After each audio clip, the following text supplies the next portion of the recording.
ছেলেমেয়েরা আমাকে আমি নিজেও মানে বেশি রাত জেগে পড়তে ভালোবাসি, ভোরবেলা উঠতে পারি না। এটা কেন হচ্ছে? এটা আমি বলে দিই, এখানকার এখনকার পড়াশোনার যেটা সিস্টেম একদম স্বামীজি বলেছেন, একদম নেগেটিভ, খুবই দুঃখের। দেখ, আমি যখন কলেজে পড়ি বা ইউনিভার্সিটি পড়ি, আমার মা 10:30টার পরে ঘুমাতে গেলে can can can can can করে ঘুমা ঘুমা ঘুমা ঘুমা ঘুমা, কিন্তু সকাল 3টে বাজলে কানের মধ্যে এসে ঘন্টা বাজে।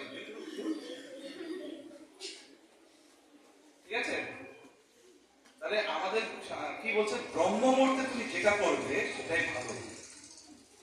ব্রহ্ম মুহূর্তে তাহলে বলতে early to bed early to get, তাড়াতাড়ি ঘুমোতে হবে, রাত্রিবেলা একটু কম খেতে হবে, রাত্রিবেলা একটু কম খাবে, তাড়াতাড়ি শুয়ে পড়বে, সকালবেলায় ভোরে উঠবে। ও সময় প্রকৃতি শান্ত থাকে, একটা স্পিরিচুয়াল ভাইব্রেশন তখন কাজ করে। তখন তুমি যে কাজ করবে, ধ্যান করো, পড়াশোনা করো, ভালো হবে। ইনভেস্ট কম করে প্রফিট যদি ভালো হয় সেটা ভালো না? কি ভালো কি না? যারা বিজনেস করে ইনভেস্ট বেশি করলে প্রফিট কম হলো, ওদের থেকে ইনভেস্ট কম করলাম, পুঁজি কম লাগালাম, লাভ বেশি হয়েছে, ওটা ভালো কি না? তাহলে এটা যদি চাও তাহলে তোমাকে সকালে ভোরে উঠে পড়তে হবে, তাতে কম করে বেশি মনে রাখতে পারবে।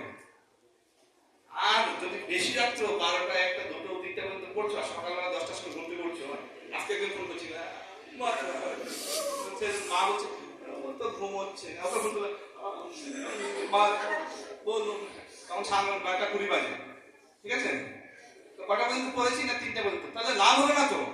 অনেক পড়লে তাহলে তোমার শরীরেরও ক্ষতি হচ্ছে, শরীরের ক্ষতি হচ্ছে, মেমোরি পাওয়ার লস হচ্ছে, ব্রহ্মচর্য ভালো পালন করতে পারবে না, তাহলে শরীর এবং মন দুটাই নষ্ট হবে। ঠিক আছে, দুটাই নষ্ট হবে, শ্রী মেধা বল তিনটাই নষ্ট হবে যদি কেউ বেশি রাত্র পর্যন্ত জেগে থাকে। শ্রী মানে সৌন্দর্য, মেধা মানে মেমোরি পাওয়ার, অনেক মনে রাখতে পারে, আর বল মানে শক্তি। কেউ যদি অনেক রাত্রি পর্যন্ত জেগে থাকে তাহলে ওর শ্রী নষ্ট হবে, সৌন্দর্য নষ্ট হবে, ভালো ঘুম হবে না, ব্রহ্মচর্য পালন না করতে পারবে না, তখন মেমোরিটা লস হবে, শক্তিও নষ্ট হবে। এবার তুমি কি চাও দেখো, তোমরা যদি বেশি রাত্রে জেগে থাকো তাহলে আমি কি করবো? আমার তো অভ্যাস হয়ে গেছে রাত্রে 1টা পর্যন্ত